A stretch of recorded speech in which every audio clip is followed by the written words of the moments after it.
I might get some people mad when I say this, but I'm getting very bored of winning. Now, when Trump was running for the presidency back in 2016, he ended up saying something around the lines that said that America's going to win so much that we're going to get tired of winning. Now, obviously, since I was not a Trump supporter at the time, I thought it was just an exaggeration, but it was very catchy, right? You want to gain supporters, you want to make sure you give them some sort of confidence. So I gave him that. But ever since then, though, it's become oblivious that the media is not going to stop. The media will continue doubling down, and every time someone on the left makes a fool out of themselves, the media is going to ignore it because it doesn't fit their narrative. Now, granted, they are technically a private company somewhat, in the sense that, they are the ones who hire their employees, etc. But at the end of the day, you can choose what you want to cover and what you don't want to cover. Now, the reason why usually I tend to pick stories that tend to be very local in the sense that you're not going to hear about them is because I want you guys to see them. That's another reason why I like to listen, for example, when it comes to Tim Pool, because he covers a lot of stories that the mainstream media isn't going to cover. Granted, Fox News is probably going to talk about this story, but do you really think CNN or MSNBC, do you think they're going to devote a segment to one of their shows? No, not really. I mean, why? Because it doesn't fit their narrative. But let us wind the clock back a year. What happened in January of 2019? Well, apparently, it was a crisis reported by the media, CNN, MSNBC, all the liberal mainstream outlets for the news were saying, "Oh, this is unbelievable. This is Trump's America, where a gay black man gets attacked in the middle of the night by two white Trump supporters, and yada yada yada." Now they're carrying news, and also they're pouring bleach on people. You heard it. We were hearing about this every single day ever since this happened, and then people start questioning it, even rational people. When I heard the circumstances, I began to question whether or not this is actually a legit, a legitimate event. Because think about it. We're talking about minus 20, 30 degrees Fahrenheit at 2 a.m. in the morning.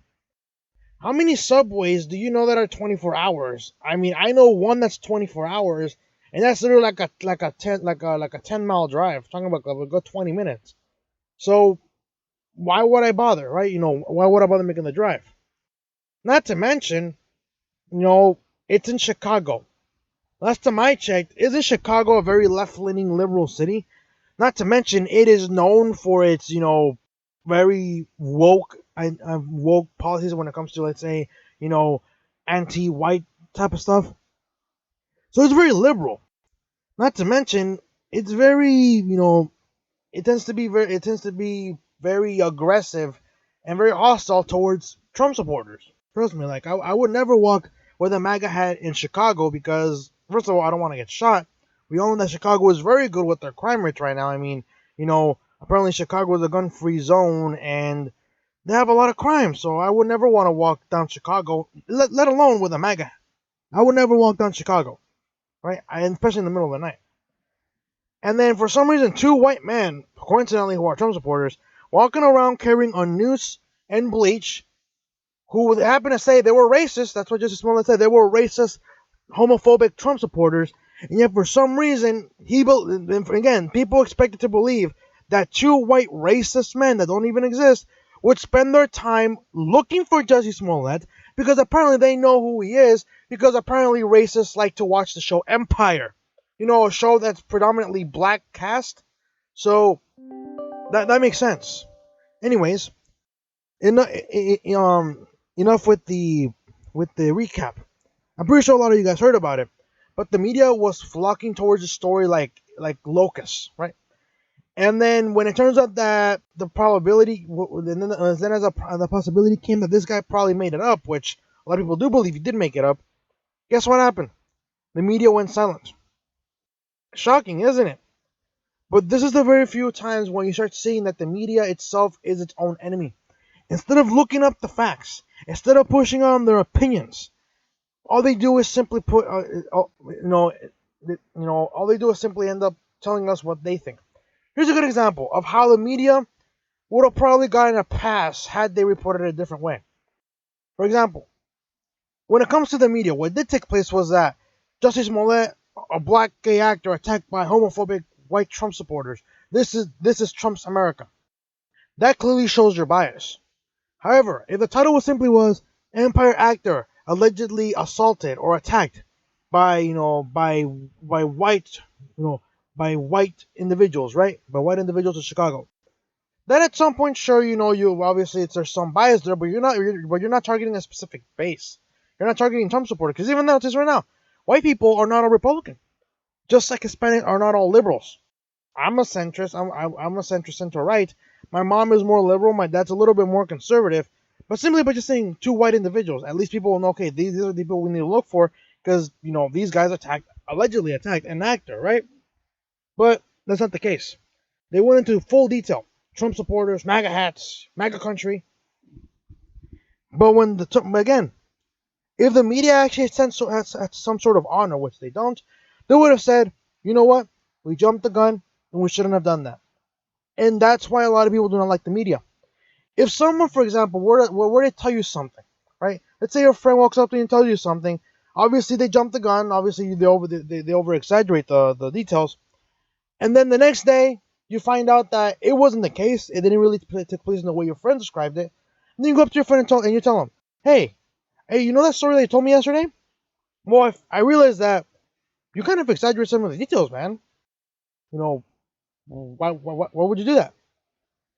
And if your friend replies with, "Oh yeah, I'm sorry about that, man. I guess I was just in the moment. I just witnessed it, and I guess I was just over the place, man. But yeah, you're right. I do apologize for exaggerating the stuff."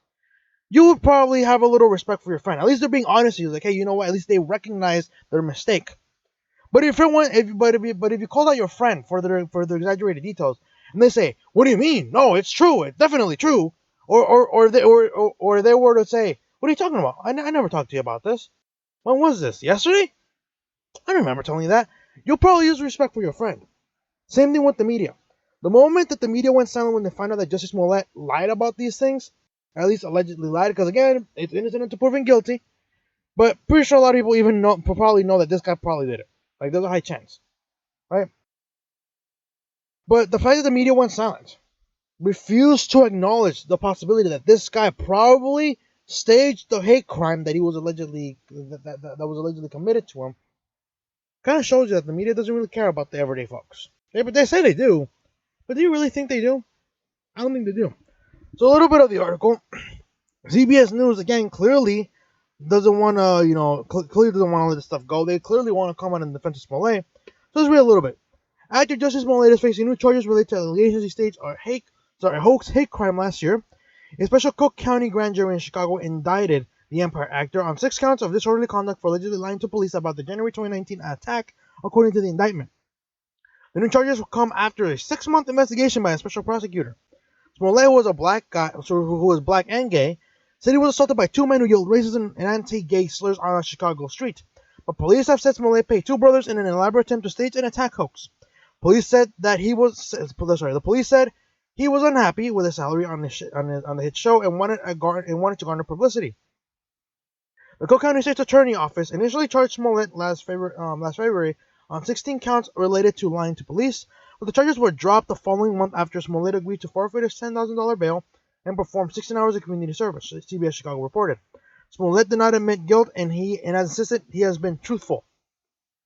Now, had this been, well, I'm just gonna put on the, I'm just gonna put on, I'm sorry, I'm just gonna say two words, the Streisand effect. The Streisand effect simply means that when something takes place and you try to cover it up, it just brings more tension into the situation. I guarantee you, had Jussie Smollett just simply, the media just not covered it, I mean, I'm pretty sure they wouldn't have. I mean, it's a hit story. I mean, why wouldn't you report it? But let's say the media does report on it, and then Jussie Smollett, turns out that he lied about this stuff. The media would have definitely not reported it at all. Obviously, they wouldn't have. It wouldn't fit their narrative. But then but the event that brought more light into the actions of Smollett was not that he lied, but it was because suddenly the charges were dropped. Kim Fox, she actually ended up dropping the charges, thus bringing in more light, trying to cover up the whole incident, and this resulted in people becoming more angry. It wasn't the idea of white versus black or minorities versus whites. No, it was the idea of Hollywood elitists being held to a different standard. Because think about it for a minute. Imagine if me, someone like me who works 36, 40 hours a week, goes to college, tries to get by, isn't a millionaire. Imagine if I pulled off something like this. I stage a hate crime, I lied to the cops, and then next thing you know, they discovered that I lied. Do you really think they're gonna let me off with a $10,000 bail and 16 hours of community service? Not even close. They're not going to. Why? Because I don't have the connections. Jussie Smollett had connections with a lot of people. It isn't a white versus black issue. It's a matter of elitism and how a lot of people, especially in Hollywood, think they're above the law. Like I said, this is the Streisand effect. Good example. Had Smollett probably been caught on lying about the situation and gone through the charges, of course, being put and being having these felonies into his record, I guarantee you, people would have been like, whatever, fine. At least he's getting punished for it, right? Obviously, it wouldn't be a severe punishment, but at least he's getting some sort of punishment. But when suddenly the charges are dropped and there is no punishment whatsoever, that brings people to question not only how the legal system works, because clearly this was a favor, but also it also demonstrates how when you try to cover something up, it doesn't it only makes it worse. When you try to cover something up, it only brings more attention to the situation. In this case, Kim Foxx's decision to suddenly drop the charges of Smollett resulted in people becoming more outraged and people targeting Smollett on the accusation simply that saying that he was the one who clearly did it. Not to mention, now people were criticizing the actions of Fox.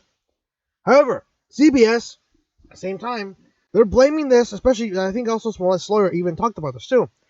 They're saying that this is politically motivated. Why? Because re-election is up in the air, and Kim Foxx is up for re-election. And obviously, the people in Chicago, that is, if they do have some sort of common sense, they clearly won't vote for someone who suddenly allowed an individual to be free, set free, scot-free, no punishment, who wasted taxpayer money to find two individuals that didn't exist. And Kim Foxx and Smollett's lawyer are saying this is a politicized event. This is only to attack Smollett and to attack me, etc., etc. It's crazy. But here's the thing. So a paragraph from the article reads, Fox is running for re-election this year, and in a statement Tuesday afternoon, her campaign questioned the timing of the indictment coming a month before the election, saying it can only be interpreted as the further politicization of the justice system. Really? You mean the politicization that you use because Smollett had some connections with the Obamas? You mean the connections that Smollett had with with some of the people that insisted that you drop the charges? It's really funny how you say, oh, it's wrong to politicize the justice system as long as our opponents are doing it. But when it comes to us, oh yeah, we can definitely politicize our justice system. Oh, that's perfect. Oh, Mr. Smollett. Oh yeah. Oh, you are a friend of the Obamas? Oh, okay. Well, we'll let him go. I'm friend with the Obamas too, etc. And boom, scot-free, no punishment whatsoever. Again, though, a lot of people, the Democrats rely on ignorance. I'm going to close up with this. The Democrats, especially the current Democratic Party, they rely on ignorance. They do not want you to know this stuff because therefore that's how they're going to vote for you. But if the people of Chicago, right? If the people of Chicago, not to mention the county, Cook County, if they really want justice, they would vote out Kim Foxx because clearly Kim Foxx isn't going to be unbiased. She clearly has a bias. And if you really want justice, justice is blind. If you really believe in justice, you don't care about political affiliations. You don't care about the connections the other person has. If the person committed a crime, they should pay for it. The same way as any other average Joe would pay for the crime had they done the same thing. But clearly the standard isn't as such. The Hollywood elites think they can get away with stuff that a lot of people like me and you are never going to get away with in our lifetimes. So think about it. Like I said, if you really want justice, especially people in Cook County, if you really want justice, you would vote out Kim Foxx. Clearly, she's not going to do her job in an unbiased way, and therefore, she has no room in politics. If you like this video, hit the like button, subscribe and share. That's the best way you can, and that's the best way you can do to help me out, sharing the video. YouTube is not going to prop me up, so you sharing it on social media like Facebook and Twitter is going to help out the most. And let me know what you guys think. Do you guys think that Smollett is going to end up, getting convicted of these crimes, of these indictments? Or do you think he's going to walk off scot-free? Charges are going to be dropped, which I doubt. Hopefully they don't. And what do you think this punishment should be? I'm just curious. Obviously, we're not judges, stuff like that. But if you were the judge, what would be Smollett's punishment? Based on the crime, right?